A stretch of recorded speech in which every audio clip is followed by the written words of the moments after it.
Thank you for that reading. Thank you for being here. You're welcome. All right, tech team, you're going to have to tell me if I got it in the right place. On the tape? All right. And thank you, Chancel Choir. Y'all were great out there. We don't have a choir at Free, so every now and again I got to be blessed with a choir, and this morning we got it. And thank you for the warmth and hospitality that you showed to me and my family this morning. It's good to be with y'all. Is it okay if I walk around a little bit? Sometimes I don't stay still. All right. So do you know, for a long time, I could not figure out, it completely baffled me on how to leave the church parking lot where I was serving as a pastor and turn right to go home instead of turning left to go to the liquor store. Just baffled me. And by that time in my life, I was the drunk pastor. And I promise y'all, that was never like, as a kid, when you're asked, what do you want to be when you grow up? That was never on the list of things I wanted to be when I grew up. And it started in my 20s. It started as an escape from the pain, a way to numb the pain. And then by the age of 30, this disease of alcoholism totally took over my life. I can also tell you another baffling thing. In my mind, it was never supposed to be me. Wasn't supposed to be me. I was in school, in high school, I was the good kid. That was my title, my label. I was the good kid. I was active in the church youth group. I was active in the church. I was a leader. It was my brother, who was 3 years older than me. He took on the title, the bad kid, the addict and alcoholic. He was 3 years older than me. And when he was 22, I was 18, almost 19 years old.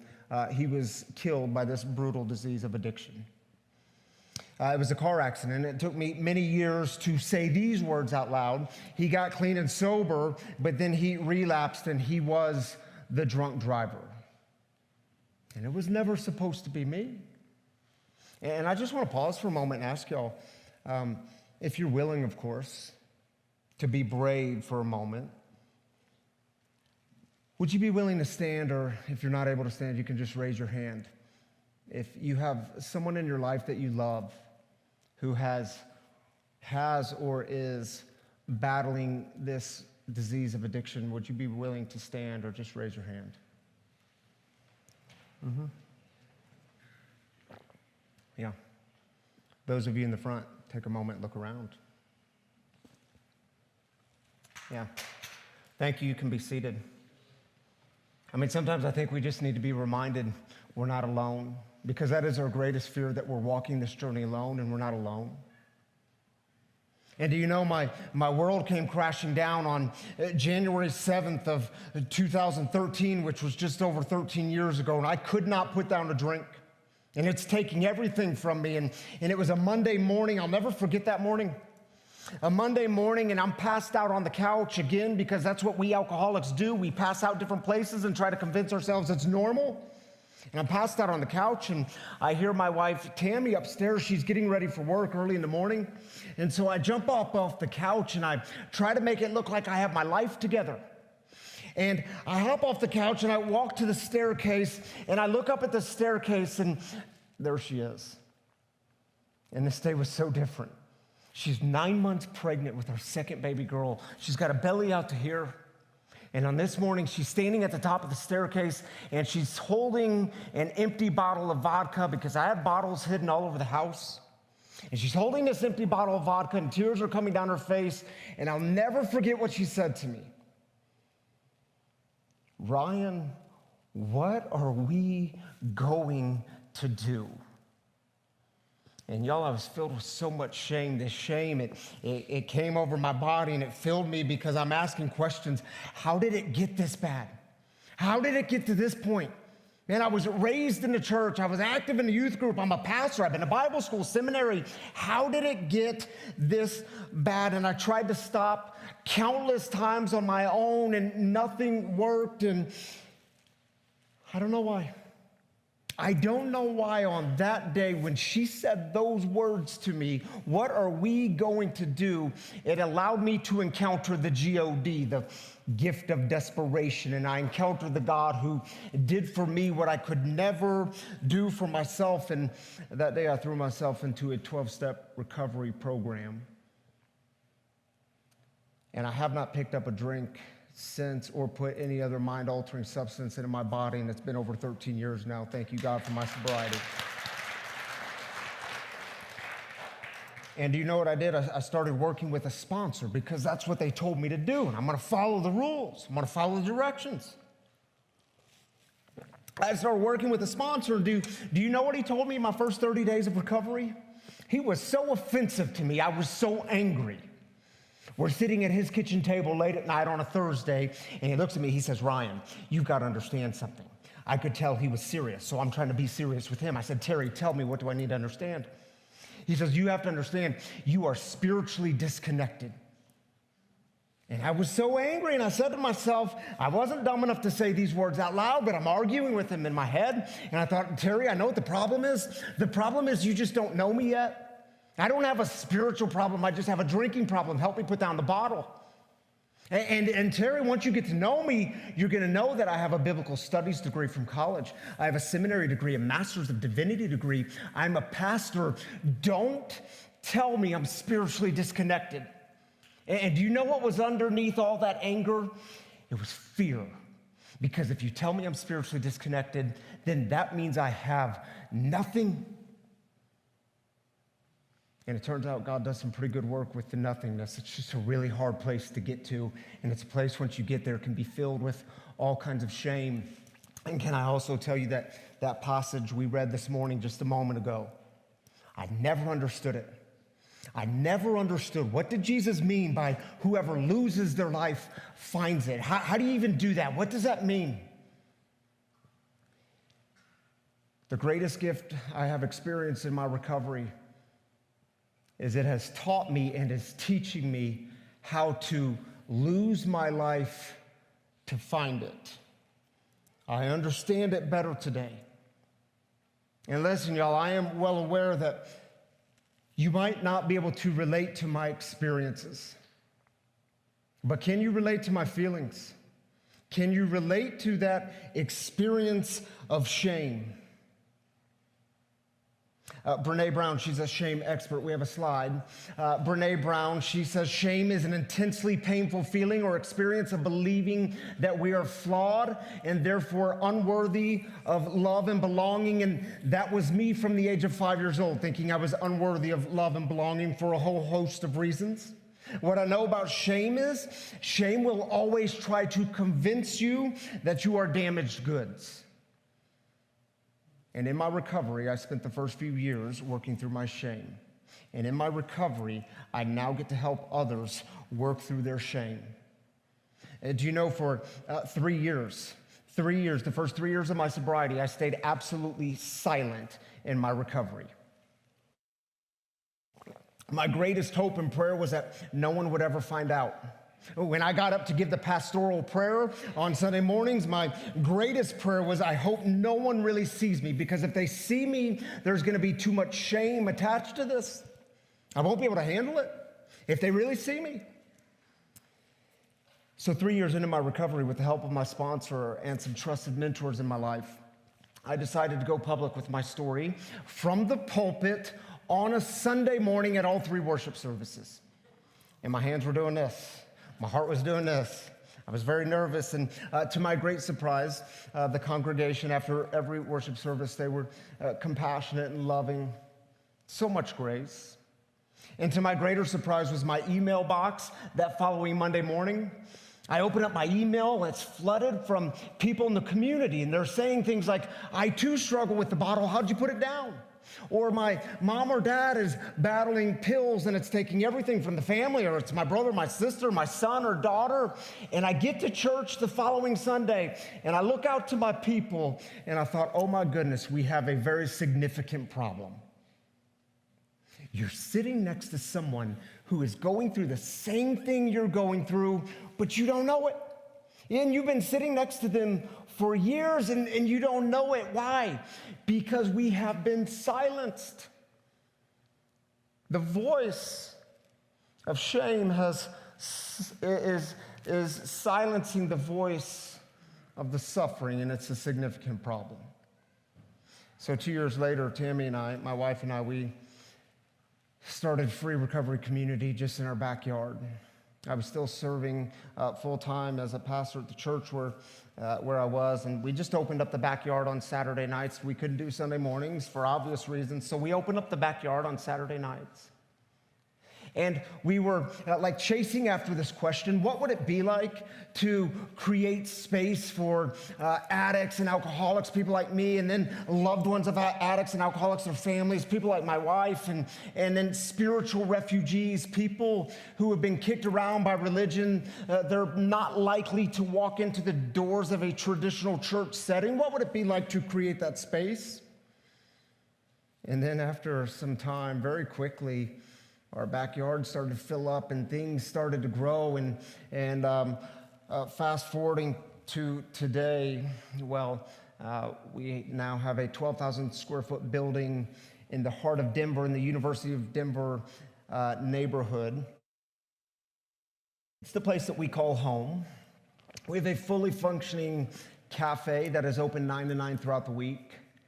And we have over 50 meetings throughout the week, gatherings, events that are all recovery related, all in alignment with our mission. And our mission is very simple, by the way. It is breaking the silence of addiction while creating space for healing, recovery, and spiritual connection. And our tagline is, we don't do shame, and we shout it together every Saturday night. Our worship services are on Saturday nights, 5 o'clock and 7 o'clock, and we don't do shame. And I should tell you a little bit about my people. You see, my people, if you walk in, you're probably going to see some tattoos. You're probably going to hear some F-bombs. My people, they don't have a lot of Bible knowledge.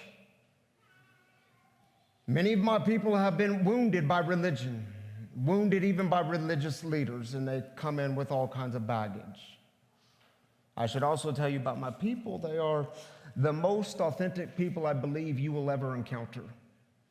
They do not have time for church masks and the fake smile.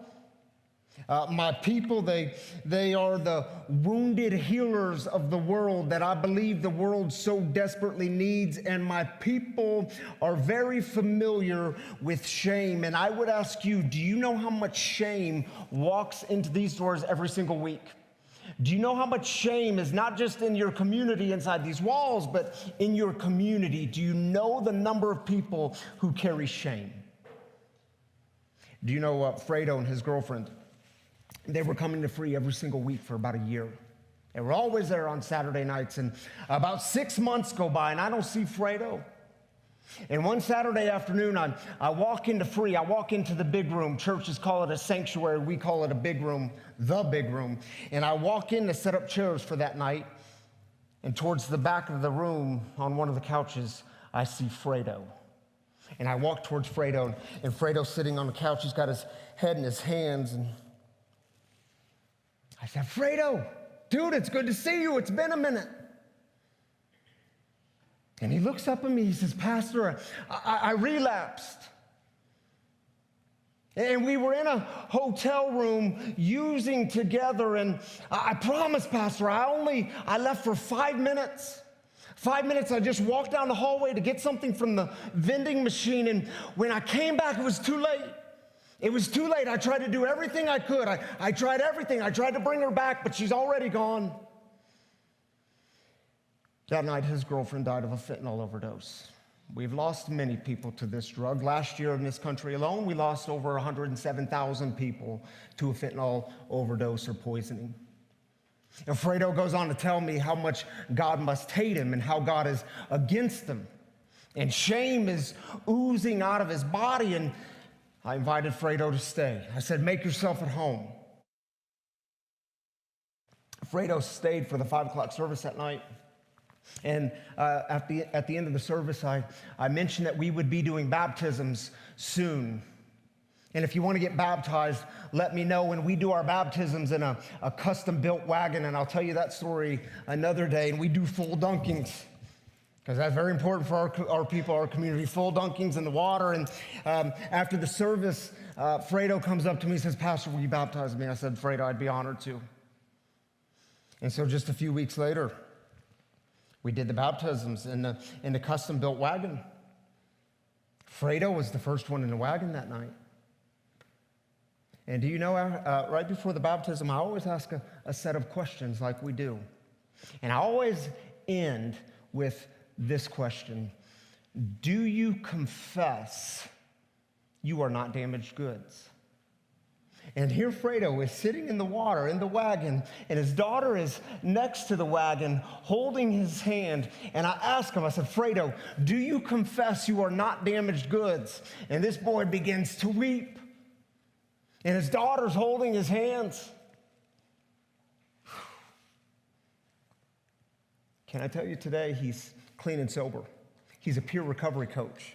He gives back to the community in very profound ways. He comes to free on Saturday nights with his daughter. By the way, you all are the first to know this. Guess who I get to baptize in May? His daughter. Pretty sacred stuff. And do you see, my greatest joy as being a pastor in this community is I get to see moms and dads getting their kids back. I get to see people getting their lives back. By the way, I am one of them. I'm one of those dads that gets to be in the life of my kids because of my sobriety. And I'm telling y'all, my greatest job as a pastor, in fact, I would say it a little differently. Our job as the church, your job as the church, I think it's very simple. It's just not always easy. But I think it's very simple, and that is to constantly remind people who they are. As spiritual teacher Rob Bell, we have a slide for this. I love the way he says it. He says, if you start with instructions and commands, people might be mistaken into thinking that God loves us because of what we do or how religious or moral or good we are. That's not gospel. Gospel is the announcement of who God insists you are. You're a child of God, not because of how great you are, not because of how great you are, but because God has all kinds of kids and you are one of them. And if you keep telling people who they are, who their best selves are, if you keep reminding them of their true identity, there's a good chance they'll figure out what to do. Tell people who they are, remind them who they are, they figure out what to do. You see, I'm at my best when I keep it simple and I remind people who they are. And maybe we collectively need this reminder too, that the things you've done, the things that were done to you, even going back to your childhood, the things that you've been through, you are not damaged goods. Now, you might have to look back at that little 5-year-old you, the one that you have despised. You might have to look back at that little boy or little girl, and you might have to stand with him and figure out that when you were standing with him, you were standing with God, and you might have to offer all kinds of grace and compassion to that little 5-year-old you, because the truth is, you are good. In fact, I would say, you are very good. That's where the story starts. And isn't it interesting? I mean, you say, well, what do you mean the story starts there? Isn't it interesting? The Bible, it begins with this. It goes to a creation poem, Genesis chapter 1, the very first book of the Old Testament or Hebrew Bible. It's a poem, and God in this poem, God does some creating, and after each day, God stands back and says, dang, this is good. And what happens after day 6? God creates humans in God's image, and God stands back, and God doesn't just say this is good, God says something different. This, y'all, you are supremely good. Man, how do we get so far off track? And do you know the word good here? The Hebrew word there is tov. Say it with me, tov. It's an easy one, tov.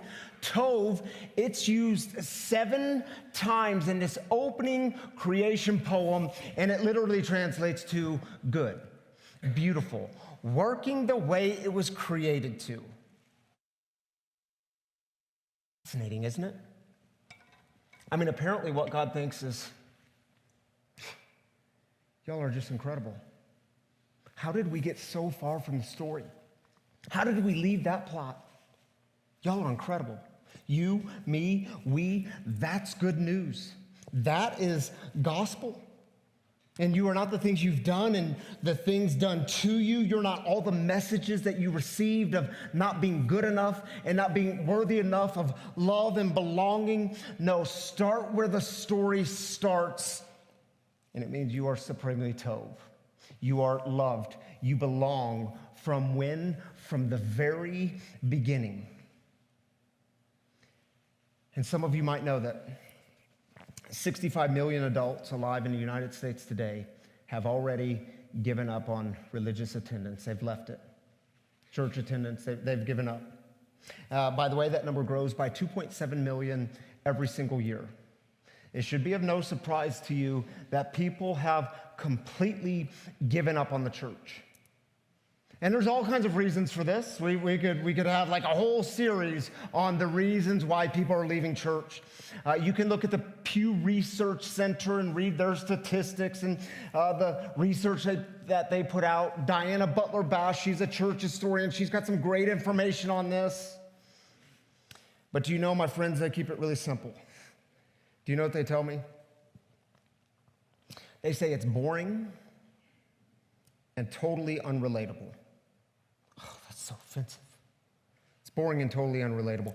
They say that church is a club for its members, and when you ask them about that club, they say, I don't belong, and I wonder what would happen if we decided to put belonging first. What would happen if we say, you are not damaged goods, you belong here, welcome home.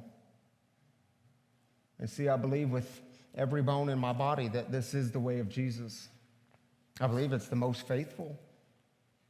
Some of you might remember a parable that Jesus tells because he's always telling these short stories. Like this story he told in Luke's Gospel, chapter 15. A story about a father and 2 sons. And if you're a bit fuzzy on it, I'll just give you the short briefing. The younger son comes to the father and says, Pops, I want my share of the inheritance. I want my money. Which, by the way, is just really offensive. It's like saying, Pops, I wish you were dead so I could have the money. And the father says, here, take it, it's yours. And his son says, great. And he takes this money and he goes off to a distant land where he squanders it. He blows it on scandalous living and prostitution and probably some drugs and alcohol and everything my people know all about. And things get very bad. He hits a bottom. And if you read the text, there's this longing. He says, oh, what I would do to go back home to Pop's house. But I can never go because he'll never take me back. I'll only be a slave or a hired servant. I can never go back home, but things get bad enough. He's hit a bottom. And so he starts to make his journey back home. And the text tells us, while he was still a long way off, the father, who, by the way, represents God in the story, the father runs out to meet him. When he sees him, there is no shame. It's just a big bear hug and compassion and kisses. And he says, quick, we got to celebrate. And his son says, no, Pops, you don't understand. Dude, if you knew everything I was doing, if you knew everything I blew the money on, you would understand you would not be throwing a party for me. The father says, nonsense, we're going to get the neighbors involved. He starts shouting. Why are they throwing a party? Luke 15:24. Because this son of mine was dead and has come back to life. He was lost and is found, and they began to celebrate. And you ask, what did the son do to deserve a party? This kind of love. Nothing.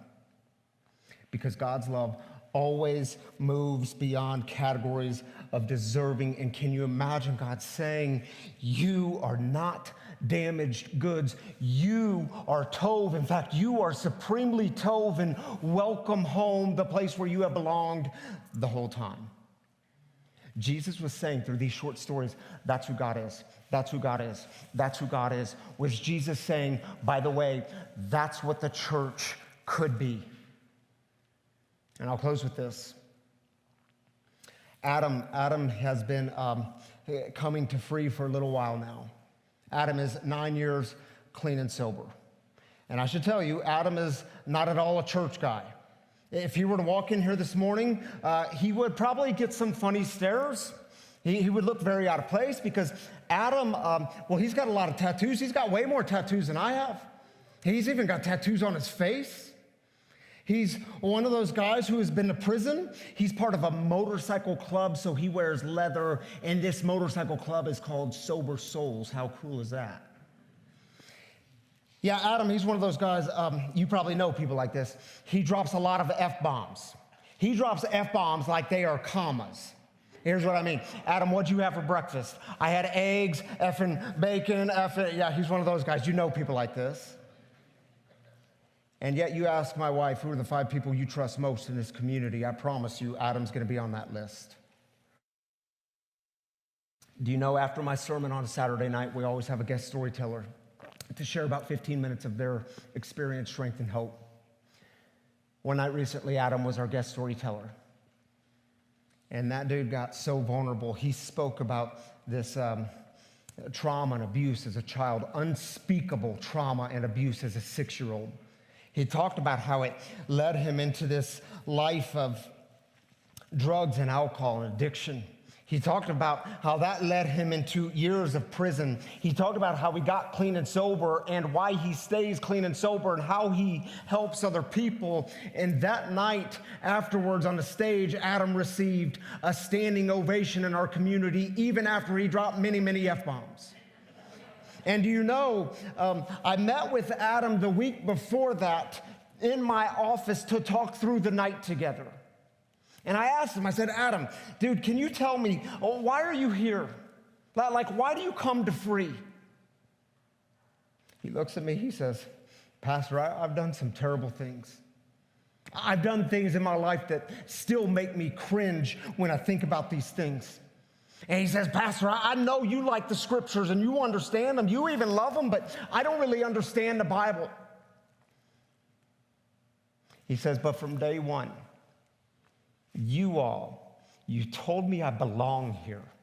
You told me I could call this place home. And he said, it even gets weirder, Pastor. He says, from day one, you have told me that God loves me no matter what, and I don't really understand that, but for some reason, I am starting to believe it's true. And can I tell you, he is one of the first ones to show up and ask how to be of service, because it's true, isn't it? When people get who they are, they tend to get what to do. And my brothers and sisters, was Jesus saying that's what the church could be? To create space for the most undeserving. Those with a checkered past and perhaps even a checkered present, and to proclaim to them, you are not damaged goods. You are a child of God. You are tov, supremely tov, and you belong here. Welcome home. Thank you for letting me be with you today. It's been an honor. Amen.